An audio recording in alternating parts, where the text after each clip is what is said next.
Hi hello friends, welcome to join channel. மறுபடியும் இன்னொரு புது வீடியோவோட உங்களை சந்திக்கிறதுல ரொம்ப சந்தோஷமாக இருக்குது.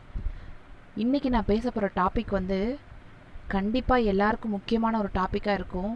ஏன்னா நான் பேச போகிறது டீனேஜர்ஸை பற்றி. டீனேஜ் அப்படின்றது ரொம்ப பயங்கரமான ஒரு பருவம், ஒரு டேஞ்சரஸ் ஸ்டேஜ் அப்படின்னு கூட சொல்லலாம்.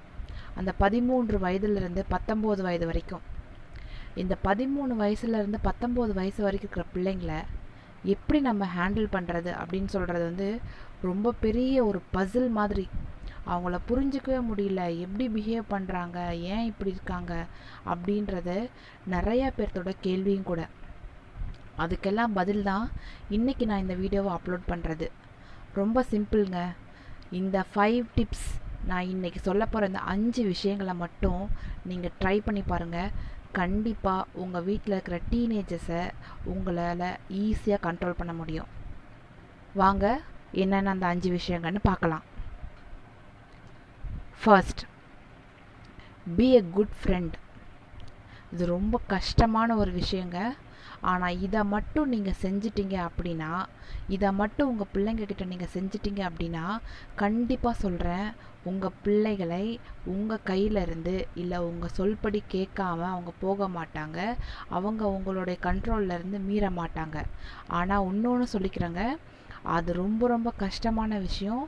ஒரு டீனேஜ் பொண்ணையோ ஒரு டீனேஜ் பையனையோ நம்ம ஃப்ரெண்ட் ஆக்கிக்கிறது அப்படின்றது ஒரு புதிர்.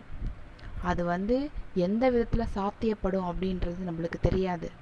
ஏன்னா நீங்கள் அடிக்கடி நீங்கள் சொல்லியிருப்பீங்க, நான் உங்ககிட்ட ஃப்ரெண்டு மாதிரி தான் பழகுறேன், நான் உங்ககிட்ட ஃப்ரெண்டு மாதிரி தான் பழகுறேன்னு சொல்லிட்டு. நீங்கள் சொல்கிறதெல்லாம் அவங்களுக்கு காதில் ஏறவே ஏறாதுங்க. நீங்கள் சொன்னாலும் அவங்க மனசு அளவில் உங்களை ஃப்ரெண்டாக ஏற்றுக்கிட்டால் மட்டும்தான் அவங்க எல்லா விஷயங்களையும் ஷேர் பண்ண ஆரம்பிப்பாங்க. ஆனால் உங்களுக்கு இன்னொன்றையும் சொல்லிடுறேன், அது மாதிரி ஏற்றுக்குவாங்களா அப்படின்னு நீங்கள் என்னை கேட்டிங்கன்னா, கண்டிப்பாக சொல்கிறேன், மோஸ்ட்டாக 100க்கு 80% of the students, 80% of the children கண்டிப்பாக அக்செப்ட் பண்ணிக்க மாட்டாங்க. ஏன்னா அவங்க உங்களை சின்ன வயசுலேருந்தே பார்த்துட்டு வராங்க. நீங்கள் அவங்கள டீல் பண்ண விதம், நீங்கள் அவங்கள திட்டின விதம், நீங்கள் அவங்கள அனுசரித்த விதம், நீங்கள் அவங்கள என்கரேஜ் பண்ண விதம், இதை எல்லாத்தையும் வச்சு தாங்க அவங்க உங்களை ஜட்ஜ் பண்ணி வச்சுருப்பாங்க. அப்போது அந்த டீனேஜ் வரும்போது யார் யார்கிட்ட எப்படி எப்படி இருக்கணும்னு அவங்களுக்கு நல்லா நேக்கு தெரியும். அந்த மாதிரி போயிட்டுருப்பாங்க. அப்புறம் சப்போஸ் அவங்க உங்களை ஃப்ரெண்ட்லியாக அக்செப்ட் பண்ணிக்கிட்டாங்க, ஃப்ரெண்டாக அக்செப்ட் பண்ணிக்கிட்டாங்க அப்படின்னா, அங்கே தாங்க நீங்கள் ரொம்ப ரொம்ப கேர்ஃபுல்லாக இருக்கணும். நான் ஃப்ரெண்ட் ஆகிட்டேன் அப்படின்றதுக்காக நீங்கள் அட்வான்டேஜ் எடுத்து, அதை ஏன் நீ என்கிட்ட சொல்ல மாட்டேங்கிற, இதை ஏன் என்கிட்ட சொல்ல மாட்டேங்கிற, ஏன் இப்படி செய்கிற அப்படி செய்கிறேன்னு தேவையில்லாமல் நோண்டி நோண்டி நோண்டி அவங்கள கேள்வி கேட்டிங்கன்னா, கண்டிப்பாக சொல்கிறேங்க, அவங்க அவங்கக்கிட்ட ஒரு பேரளவில் தான் ஃப்ரெண்ட்ஷிப்பை மெயின்டைன் பண்ணுவாங்களே தவிர அவங்க உங்ககிட்ட உண்மையாக எதையும் சொல்ல மாட்டார்கள். அதனால் உங்ககிட்ட நான் என்ன சொல்ல விரும்புகிறேன் அப்படின்னா, ஃப்ரெண்ட்லியாக இருக்கிறீங்கன்னா எதையுமே எதிர்பார்க்காதீங்க. அவங்க என்ன ஷேர் பண்ணுறாங்களோ அதை அப்படியே உள்வாங்கிக்கோங்க. உள்வாங்கிக்கிட்டு அதை நீங்கள் அவங்களுக்கு எந்த விதத்தில் அவங்களுக்கு வழிகாட்டணுமோ அந்த விதத்தில் வழிகாட்டுங்க. ஒன்று உங்கள் செயல் மூலயமா, இல்லை அவங்களுடைய வழியிலே போய் அதை மாற்றுறது. அதை விட்டுட்டு அவங்களுக்கு ஆப்போசிட் நெகட்டிவ் ரியாக்ஷன் கொடுக்க ஆரம்பிச்சிங்க அப்படின்னா, கண்டிப்பாக சொல்கிறேன், உங்கள் ஃப்ரெண்ட்ஷிப் கட் ஆகிடும். அதனால் அந்த விஷயத்தில் கேர்ஃபுல்லாக இருங்க. ஃப்ரெண்டாக இருக்கிறது ரொம்ப முக்கியம். அதே சமயத்தில் அடிக்கடி நச்சரிக்கக்கூடாது, நோண்டக்கூடாது. அவங்கள ஃப்ரீயாக அவங்கள பேச விடணும். அவங்களுடைய பேசுகிறதுக்கு தகுந்த எல்லாத்துக்குமே நீங்கள் பதில் சொல்ல கரெக்டாக ரெடியாக இருக்கணும். அவங்களுடைய வழியில் போயோ இல்லை அவங்கள இது பண்ணியோ, நான் உன் ஃப்ரெண்டு தானே நீ சொல்ல மாட்டியா, நான் உன் ஃப்ரெண்டு தானே சொல்ல மாட்டியா, நான் உன் ஃப்ரெண்டு மாதிரி தானே அப்படின்னு ஒவ்வொரு தடவையும் நீங்கள் ஃப்ரெண்டு ஃப்ரெண்டு ஃப்ரெண்டுன்னு சொல்கிறது நீங்கள் அவங்கக்கிட்ட சொல்லி காட்டவே கூடாது. அப்படிலாம் இருந்து ஒரு நல்ல ஒரு ஃப்ரெண்டாக அவங்கள என்கரேஜ் பண்ணி அவங்கள தட்டி கொடுத்து அவங்களுக்கு தேவையானதை செஞ்சு, அவங்க சொல்ல முதல்ல அப்படியா இதை செய்ய போறியா, சரி செய், நான் உன் கூட இருக்கேன், நான் உன் கூட இருக்கேன், சரி செய்ன்னு சொல்லி நீங்கள் என்கரேஜ் பண்ண பரவாயில்ல, நான் என்ன பண்ணினாலும் எங்கள் அப்பா எனக்கு சப்போர்ட்டாக இருக்காங்க, எங்கள் அம்மா எனக்கு சப்போர்ட்டாக இருக்காங்கன்னு சொல்லிட்டு அவங்க உண்மையாலுமே எப்போ உங்களை ஃப்ரெண்டாக நினைக்க ஆரம்பிக்கிறாங்களோ அப்போ கண்டிப்பாக சொல்கிறேங்க, அவங்க உங்களை தாண்டி வேறு எதையும் யோசிக்க மாட்டாங்க, உங்களை தாண்டி வேறு எந்த தப்பையும் செய்ய மாட்டாங்க. So B a friend, B a good friend. அது வந்து ஃபர்ஸ்ட் நீங்கள் செய்ய போகிறது அந்த டீனேஜ் பிள்ளைங்கள்கிட்ட. அது ரொம்ப கஷ்டமான விஷயம். ஆனால் உங்கள் குழந்தைங்களோட மென்டாலிட்டி உங்களுக்கு புரிஞ்சதுன்னா அது ரொம்ப ஈஸியான விஷயம். ட்ரை பண்ணி பாருங்கள். ரெண்டாவது என்ன அப்படின்னா, அண்டர்ஸ்டாண்ட் தேர் ஃபீலிங்ஸ். இது ரொம்ப முக்கியங்க. ஏன்னா அந்த 13 வயசுலேருந்து 19 வயசுக்குள்ளே இருக்கிற பிள்ளைங்க எத்தனை விதமான பிரச்சனைகளுக்குள்ளே போய்கிட்டு இருப்பாங்க. அவங்களுடைய மன அளவில் மாற்றங்கள் வரும், அவங்களுடைய உடம்பு அளவில் மாற்றம் வரும், அவங்களுடைய மனசு, அவங்களுடைய உடம்பு, அது ரெண்டும் சேர்ந்து ரியாக்ஷன் பண்ணி அவங்களுக்கு புது புது உணர்ச்சிகள், புது புது எமோஷன்ஸ் அதெல்லாம் வரும். அதெல்லாம் எப்படி எந்த விதமான சரியான வெளிப்படுத்துதல் இல்லாமல் தவிச்சிட்ருப்பாங்க. இதை கொண்டு போய் யார்கிட்ட சொல்கிறது? எனக்கு இப்படியெல்லாம் பண்ணுது உடம்புல, எனக்கு இந்த மாதிரிலாம் பிரச்சனை இருக்குது, எனக்கு திடீர்னு எனக்கு ஒரு மாதிரி இருக்குது. நீங்கள் நல்லா நோட் பண்ணி பாருங்கள். உங்கள் பையன் ரொம்ப ஆக்டிவாக இருந்த பையன் இந்த டீனேஜில் அவங்களுக்குள்ளார ஒரு சில மாற்றங்கள் வரும். அப்போது அவங்கள வந்து நீ எப்போ பார்த்தாலும் இப்படியே உட்காந்துட்ருக்கிற தண்டசோறு அப்படி இப்படின்னு எதையும் நீங்கள் சொல்லாமல் அவங்களுக்குள்ள என்ன மாற்றம் நடக்குது, அவங்க ஃபீலிங்ஸ் என்ன அப்படின்னு புரிஞ்சுக்கிறது ரொம்ப ரொம்ப முக்கியம். அதுக்கு என்ன பண்ணணும் அப்படின்னா, அவங்களோட உட்காந்து பேசணும், அவங்களுடைய உணர்வுகளுக்கு மதிப்பு கொடுங்க. திடீர்னு உங்கள் பொண்ணோ உங்கள் பையனோ வந்து உங்ககிட்ட வந்து அம்மா இங்கே நான் உங்கள் கூட கொஞ்சம் பேசணுமா அப்படின்னு சொன்னாங்க அப்படின்னா, கண்டிப்பாக உங்களுக்கு எந்த வேலை இருந்தாலும் அதை அப்படியே வச்சுட்டு அவங்க கூட ஒரு அரை மணி நேரமாவது ஸ்பெண்ட் பண்ணுங்கள்.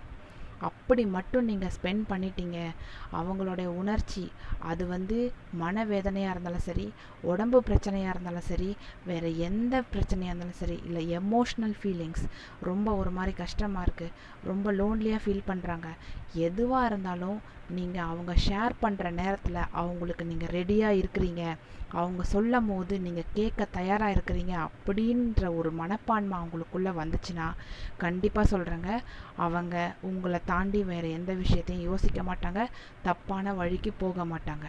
ஸோ பீயிங் அண்டர்ஸ்டாண்டிங் தேர் ஃபீலிங்ஸ் அது ரொம்ப ரொம்ப முக்கியம். நல்லா அண்டர்ஸ்டாண்ட் பண்ணிக்கிட்டிங்கன்னா கண்டிப்பாக நல்ல மாற்றங்களை நீங்களே பார்ப்பீங்க. அடுத்தது மூணாவதாக என்ன விஷயம் அப்படின்னா, don't compare them with others. இது ரொம்ப ரொம்ப ரொம்ப ரொம்ப இம்பார்ட்டண்ட்டுங்க. இது நிறைய பேரண்ட்ஸ் வந்து செய்கிற ஒரு பெரிய தப்பு. உங்கள் பொண்ணையோ உங்கள் பையனையோ எக்காரணத்தை கொண்டும் எந்த விஷயத்துக்காகவும் மற்றவங்க கூட கம்பேர் பண்ணாதாங்க. அவள் பார் எப்படி இருக்கா, நீ என்ன இப்படி இருக்க அப்படின்னு உங்கள் பொண்ணையோ, அவன் பார் எப்படி படிக்கிறான், நீ என்ன இப்படி படிக்கிறன்னு உங்கள் பையனையோ நீங்கள் சொல்லாதீங்க. மற்ற பசங்க அவங்க ஏஜ் குரூப் கிட்ட கம்பேர் பண்ணுறது மட்டும் கிடையாது, உங்கள் ரிலேட்டிவ்ஸ், ஈவன் உங்கள் கூட நீங்கள் கம்பேர் பண்ணாதீங்க. நான்லாம் உன் வயசில் இருக்கும் போது எப்படி இருந்தேன் தெரியுமா அப்படின்ற வார்த்தையும் சொல்லி காட்டாதீங்க. உங்கள் வயசில் நீங்கள் இருந்தது உங்களுக்கு மட்டும்தான் தெரியும். இன்றைக்கி அவங்க இருக்கிறது அவங்களுக்கு மட்டும்தான் தெரியும். அந்த கால நேரங்கள் வேற, இந்த கால நேரங்கள் வேற. அதனால் அந்த மாதிரியான வார்த்தைகளை சொல்லாதீங்க. அப்படி சொல்லி சொல்லி சொல்லி அவங்கள கம்பேர் பண்ணாதீங்க. அது எல்லா டீனேஜர்ஸுமே ஒரு வெறுக்கிற ஒரு விஷயம், ஒருத்தரை மற்றவங்களோட கம்பேர் பண்ணுறது. அதனால் தயவு செஞ்சு பேரண்ட்ஸ் உங்களுக்கு சொல்கிறேன், நீங்கள் எப்போவுமே உங்கள் பையனையோ உங்கள் பிள்ளையோ உங்கள் கூடயும் சரி, உங்கள் ரிலேட்டிவ்ஸ், உங்கள் அக்கம் பக்கத்துக்காரங்க, இல்லை அவங்க கூட படிக்கிறவங்க, இல்லை உங்கள் வீட்டில் இருக்கிற ரிலேட்டிவ்ஸோட பிள்ளைங்க யார் கூடயுமே கம்பேர் பண்ணாதீங்க. இதுதான் நீங்கள் மூணாவதாக செய்ய போகிற விஷயம். அது மட்டும் செய்யாமல் எல்லா இடத்துலையும் கம்பேர் பண்ணுறதுக்கு பதிலாக அவங்கக்கிட்ட இருக்கிற நல்லதை பற்றி பேசுங்க. அவங்கக்கிட்ட குறைகளே இருந்தாலும் உங்கள் வீட்டுக்கு ரிலேட்டிவ்ஸ் வந்தாங்கன்னா அவங்க முன்னாடி அவங்களோட நிறைவுகளை பற்றி பேசுங்க. அப்போது உங்கள் மேலே தனி மரியாதை வரும். நம்ம அப்பா நம்ம அம்மா யார்கிட்டையும் நம்மளை விட்டு கொடுக்க மாட்டேங்கிறாங்க அப்படின்ற ஒரு மதிப்பும் மரியாதையும் வந்துச்சுன்னா அவங்க வந்து உங்கள் மேலே பாசம் வச்சுருப்பாங்க. அப்போது நம்ம அப்பா அம்மா நம்மளை வந்து தூக்கி நிறுத்துகிறாங்க அப்படின்ற ஒரு ஆழ்ந்த மனப்பான்மை அவங்களுக்குள்ளே வரும். இதனால் கண்டிப்பாக சொல்கிறேங்க, அவங்கள கம்பேர் பண்ணாதீங்க. அதுக்கு பதிலாக அவங்கள பற்றி பெருமையாக மற்றவங்க முன்னாடி பேச பழகிக்கோங்க. இது மூணாவதாக நீங்கள் செய்ய வேண்டிய விஷயம். அடுத்தது நாலாவது ஒரு விஷயம் இருக்குது. என்னென்னா, டோன்ட் டவுட் தெம். சந்தேகப்படாதீங்க.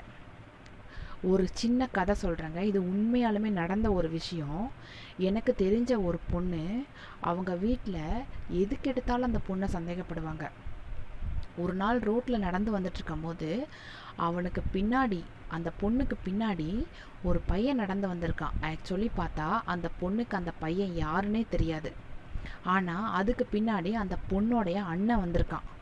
அவன் என்ன நினச்சிக்கிட்டான், இவங்க 2 பேரும் தான் பேசிட்டு போயிட்டுருக்காங்க ரோட்டில் அப்படின்னு நினச்சிட்டு அவனை. ஆனால் அப்பயே அவங்க அந்த பொண்ணுக்கிட்ட ரோட்டில் கேட்கல. அதை விட்டுட்டு வீட்டுக்கு வந்துடுச்சான் அந்த பொண்ணு. அவன் 5 நிமிஷம் கழித்து அவங்க அண்ணன் வீட்டுக்கு வரான்.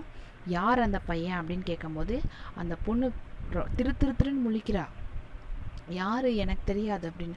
சாதாரணமாக இந்த பொண்ணு ரோட்டில் நடந்து வந்துட்டு இருக்கும்போது பின்னாடி யாரோ ஒரு பையன் நடந்து வரத இந்த பொண்ணு தான் அவங்க கூட பேசிட்டு இருக்காங்கன்னு நினச்சி அவங்க வீட்டில் அந்த பொண்ணை போட்டு அடித்து கஷ்டப்படுத்தி, அதனால் அந்த பொண்ணு வந்து ரொம்ப மன உளைச்சலுக்கு ஆளாகி, நான் இவ்வளோ நல்லவங்களா இருந்தும் ஏன் எங்கள் அப்பா அம்மா என்னை நம்ப மாட்டேங்கிறாங்க, ஏன் எங்கள் அண்ணன் என்னை நம்ப மாட்டேங்கிறான் அப்படின்னு சொல்லி மனசு உடஞ்சி போய், அதுக்கப்புறம் அவங்க வீட்டில் அந்த பொண்ணு யார்கிட்டையுமே பாசம் இல்லாமல் போயிடுச்சு. நான் சொல்கிறேங்க, தயவு செஞ்சு சொல்கிறேன், உங்கள் பிள்ளைங்களை எந்த விதத்துலேயுமே சந்தேகப்படாதீங்க. உங்களுக்கு அப்படி சந்தேகம் இருக்குது அப்படின்னா டைரக்டாக நீங்கள் அவங்கக்கிட்ட கேளுங்க. அதை தான் எல்லா டீனேஜர்ஸுமே விரும்புறது. ஏன் என்கிட்ட டைரக்டாக பேச மாட்டேங்கிறாங்க எங்கள் அப்பா அம்மா? அதை டைரக்டாக பேசுங்க, அவங்கக்கிட்ட போய் கேளுங்க. அதுதான் ரொம்ப ரொம்ப முக்கியமான ஒரு விஷயம். டைரக்டாக பேசுங்க. என்னப்பா இப்படி பண்ணிகிட்ருக்க, என்ன விஷயம், என்ன பண்ணுற, எங்கே கூட நானும் பார்க்குறேன். சப்போஸ் ஃபோனில் பேசிகிட்ருக்காங்களா, யாருப்பா என்னப்பா அப்படின்னு சொல்லி கேளுங்க. நீங்கள் வந்து ஏதாவது ஒரு முக்கியமான விஷயத்துக்கு அவங்க ஃபோன் பண்ணால் கூட, ஏன் இந்நேரத்தில் ஃபோன் பண்ணுற அப்படின்றத கேட்காம அவங்கள பேச விடுங்க. அவங்க பேசுகிறத நீங்கள் கேளுங்க, கேட்க வேணான்னு சொல்லலை. ஆனால் விட்டு கேட்குற மாதிரி கேட்காதீங்க. அதே மாதிரி அவங்க இல்லாத நேரத்தில் அவங்க ஃபோனை பிடிச்சி நோண்டுறது வேண்டாம். அவங்க முன்னாடி அவங்கக்கிட்ட வாங்கி அல்ல அவங்கள்ட்ட டைரெக்டாகவே நீங்கள் கேளுங்க, என்னப்பா என்ன பண்ணிகிட்ருக்க அப்படின்னு சொல்லிட்டு. அதே மாதிரி லவ், அஃபெக்ஷன் அப்படின்னா என்னன்றதை சொல்லி கொடுங்க. அதை விட்டுட்டு இப்படி பண்ணக்கூடாது, நம்ம குடும்பம் அந்த மாதிரி, நம்ம குடும்பம் இந்த மாதிரி அப்படின்ற ஃபிலாசபிலாம் அங்கே பேசவே பேசாதீங்க. அதே மாதிரி டீனேஜ் பிள்ளைங்க கிட்ட கல்யாண விஷயத்தை பற்றி பேசாதீங்க. நீ பெருசானா இப்படி தான் உன்னை கல்யாணம் கட்டிக்குவேன், யார் உன்னை கல்யாணம் கட்டிக்குவா, உன்னையெல்லாம் எவ வந்து உனக்கு வாய்க்க போகிறாளோ அப்படின்ற வார்த்தைகள் எல்லாம் தயவு செய்து உங்களுடைய பிள்ளைங்க கிட்ட பேசாதீங்க. அது வந்து அவங்களோட மனசளவில் அவங்கள பாதிச்சுக்கிட்டு தான் இருக்கும். அதுவே கூட அவங்கள டிஸ்டர்ப் பண்ணும். ஸோ அந்த மாதிரி பேசாதீங்க. முக்கியமாக அவங்கள எந்த விஷயத்துக்காகவும் சந்தேகப்படாதீங்க. அது அவங்க ரொம்ப ரொம்ப வெறுக்கிற ஒரு விஷயம். பேரண்ட்ஸ் அவங்க பிள்ளைங்களை சந்தேகப்படுறத அவங்க பிள்ளைகள் வந்து எப்போவுமே வெறுக்கிறாங்க. ஸோ அதை மட்டும் தயவு செஞ்சு பண்ணிடாதீங்க. அடுத்தது கடைசியாக என்னென்னா, ரெஸ்பெக்ட் தெம். ரொம்ப முக்கியமானதுங்க. நாம் நினச்சிட்ருப்போம் அவங்க சின்ன குழந்தைங்க அப்படின்னு சொல்லிட்டு. ஆனால் அவங்க நினைப்பாங்க, என்னைக்கு ஒரு பையன் அவனுடைய முகத்தில் மீசை வளர்றதை நோட் பண்ணுறானோ, என்னைக்கு அவனுடைய குரல் மாறுவதை அவன் நோட் பண்ணுறானோ, அன்னைக்கே அவனை பொறுத்த வரைக்கும் அவன் பெரிய பையன் ஆயிட்டான். நீங்கள் நினச்சிட்ருப்பீங்க அவன் ரொம்ப சின்ன பையன், இப்போ தான் 10th படிக்கிறான், இப்போ தான் 11th படிக்கிறான் அப்படின்ட்டு. அப்படி கிடையாதுங்க. அவங்க நம்மளுக்கு மட்டும்தான் சின்ன பிள்ளைங்களா தெரிவாங்க. ஆனால் அவங்கள பொறுத்த வரைக்கும் அவங்க பெரிய பசங்க. அவங்க பெரிய பசங்களாக தான் அவங்கள பார்ப்பாங்க. அதே மாதிரி பொண்ணுங்களும் அதே தான். நாம் தான் ஒன்றும் தெரியாதுன்னு நினச்சிட்ருப்போம். அப்படி கிடையாது. அவங்க மெச்சூரிட்டி. அதனால் பொது இடங்களாக இருக்கட்டும், இல்லை வேறு எப்பயாவது இருக்கட்டும், அவங்களுக்கு உண்டான மரியாதையை கொடுங்க. அது எல்லா டீனேஜர்ஸுமே எதிர்பார்க்கிற ஒரு விஷயம். கண்டிப்பாக யார் முன்னாடியும் அவர்களை அசிங்கப்படுத்தாதீங்க. அது ரொம்ப ரொம்ப முக்கியமான ஒரு விஷயம். யார் முன்னாடியும் திட்டாதீங்க, யார் முன்னாடியும் அடிக்காதீங்க, யார் முன்னாடியும் இழிவாக பேசாதீங்க. அது வந்து எல்லா டீனேஜர்ஸுமே வெறுக்கிற ஒரு விஷயம். தயவு செஞ்சு சொல்கிறேன் பேரண்ட்ஸ், நீங்கள் தயவு செஞ்சு உங்களுடைய பிள்ளைகளை மதிங்க. ஏன்னா ஒரு ஸ்டேஜுக்கு அப்புறம் அந்த மரியாதையை அவங்க எதிர்பார்க்குறாங்க. அவங்களுடைய ஃபீலிங்ஸ்க்கு, அவங்களுடைய பேருக்கு. ஏன்னா சில பிள்ளைங்க வாடா போடான்னு கூப்பிடுறது, வாடி போடின்னு கூப்பிடுறது கூட விரும்ப மாட்டாங்க அந்த ஸ்டேஜில். ஏன்னா அவங்கள பொறுத்த வரைக்கும் அவங்க வந்து ஒரு பெரிய, நான் என்னமோ பெரிய பிள்ளை ஆயிட்டேன் அப்படின்ற ஒரு மனப்பான்மை அவங்களுக்குள்ள இருக்குது. அதனால் அந்த இடத்துல நம்ம ரொம்ப ஜாக்கிரதையாக இருக்கணும். அந்த மாதிரி நீங்கள் ரெஸ்பெக்ட் கொடுக்கல அப்படின்றது தெரிஞ்சதுன்னா அவங்க உங்களை விட்டு விலக ஆரம்பிப்பாங்க. எங்கள் அப்பா அம்மா என்னை எங்கேயுமே மதிக்க மாட்டேங்கிறாங்க அப்படின்னு சொல்லிட்டு அப்படி விலக ஆரம்பித்தாங்கன்னா தான் அந்த இடத்துல விரிசல் உண்டாகும். இந்த மாதிரி தயவு செஞ்சு ரெஸ்பெக்ட் கொடுக்காம மட்டும் இருக்காதீங்க. அது அவங்க விரும்பவே மாட்டாங்க. So respect them. இது 5ம் இந்த 5ம் கரெக்டாக செஞ்சீங்கன்னு வச்சுக்கோங்களேன், கண்டிப்பாக சொல்கிறேங்க, உங்களுடைய டீனேஜ் வயசில் இருக்கிற பிள்ளைங்க உங்களை தாண்டி எதையுமே யோசிக்க மாட்டாங்க. உங்களை தாண்டி எந்த தப்புமே செய்ய மாட்டாங்க. உங்கள்கிட்ட மறைச்சி எதையும் செய்ய மாட்டாங்க. எல்லாமே வெளிப்படையாக இருக்கும். எல்லாமே நல்லதாக இருக்கும். எதையுமே நம்ம அப்பா அம்மா நம்மளை இவ்வளோ மதிக்கிறாங்க, இவ்வளோ நம்மளுக்காக செய்கிறாங்க, எங்கேயும் நம்மளை விட்டு கொடுத்ததில்ல, அதுதாங்க முன்னாடி வந்து நிற்கும். அதை விட்டுட்டு நீங்கள் அவங்கள அசிங்கப்படுத்துறது, அவமானப்படுத்துறது, அவங்கள மரியாதை குறைவாக நடத்துறது, மற்றவங்க முன்னாடி இழிவாக பேசுறது, இந்த மாதிரியான விஷயங்கள்லாம் செஞ்சிட்டு இருந்தீங்கன்னா நீங்கள் செய்கிற அது மட்டும்தான் அவங்க மனசில் நிற்குமோ தவிர அதை தாண்டி உங்களுடைய பாசமோ உங்களுடைய அன்போ நீங்கள் வாங்கி தர பொருட்களோ அவங்களுடைய மனசில் நிற்கவே நிற்காது. அப்படின்னும் போது இப்போ அவங்க எதிர்பார்க்குற எல்லாம் மற்ற இடத்துல கிடைக்கும் போது அவங்க ஆட்டோமேட்டிக்காக they are like a magnet, காந்த மாதிரி. எந்த பக்கம் ஈர்ப்பு அதிகமாக இருக்குதோ அந்த பக்கம் சாஞ்சிருவாங்க. ஸோ உங்கள் பக்கம் ஈர்ப்பை வச்சுக்கிட்டே இருங்க. எப்போவுமே காந்தம் இழுத்துக்கிட்டே இருக்கணும். காந்தத்துடைய அந்த இழுப்பு சக்தி போயிடுச்சு அப்படின்னா காந்தத்துக்கு வேல்யூவே இல்லை. நீங்கள் ஒரு காந்த மாதிரி, அது வந்து பொருட்கள், அந்த இரும்பு பொருட்கள் மாதிரி உங்களுடைய பிள்ளைங்க, டீனேஜ் பிள்ளைங்க. அதுவும் நீங்கள் அவங்கள எவ்வளோக்கு எவ்வளோ நீங்கள் தாங்குறீங்களோ, எவ்வளோக்கு எவ்வளோ அவங்கள ரெஸ்பெக்ட் பண்ணுறீங்களோ, அவங்கள எவ்வளோக்கு எவ்வளோ ஒரு ஃப்ரெண்ட்லியாக நடத்துகிறீங்களோ, எவ்வளோக்கு எவ்வளோ அவங்களோட உணர்வுகளுக்கு மதிப்பு தரீங்களோ, எவ்வளோக்கு எவ்வளோ அவங்கள சந்தேகப்படாமல் எல்லா விஷயத்துலையும் என்கரேஜ் பண்ணி நீ செய், நான் கூட இருக்கேன், நீ செய், நான் கூட இருக்கேன், பரவாயில்லப்பா இது வரலன்னா என்ன, நான் உன் கூட இருக்கிறேன் அப்படின்ற ஒரு மனப்பான்மையோடு அவங்கள வளர்த்து பாருங்கள். கண்டிப்பாக சொல்கிறேன், அந்த ஈர்ப்பு குறையவே குறையாது. ஈர்ப்பு குறையாதப்ப அந்த காந்தத்தோடைய ஈர்ப்பில் தான் அந்த பொருள் இருக்குமோ தவிர அதை தாண்டி அந்த பொருள் வேறு எதையும் போகாது, வேறு எங்கேயும் யோசிக்காது, வேறு எதையும் தேடாது. ஸோ டீனேஜர்ஸ் இவங்கள ரொம்ப ரொம்ப ஈஸியாக ஹேண்டில் பண்ணலாம். அதே சமயத்தில் ரொம்ப கடினமானதும் கூட. நீங்கள் அவங்கள வளைக்கிற விதத்தில் வளைச்சிட்டு போனீங்கன்னா அழகான ஒரு பொம்மையாக உருவாக்கலாம். நீங்கள் தாறுமாறாக வளைச்சிங்க அப்படின்னா அது உருவமில்லாத ஒரு உருவமற்ற ஒரு நிலையில தான் நிற்கும். அதை தாறுமாறாக வளைக்கிறதும் ஒரு உருவம் கொடுத்து ஒரு அழகான ஒரு பொம்மையாவோ, ஒரு அழகான ஒரு டெடிபியர், ஒரு அழகான ஒரு தேவதை, ஒரு அழகான ஒரு நல்ல ஒரு மனுஷனாக உருவாக்குறது உங்களோட கையில் தான் இருக்குது. ஸோ ட்ரை பண்ணுங்கள்.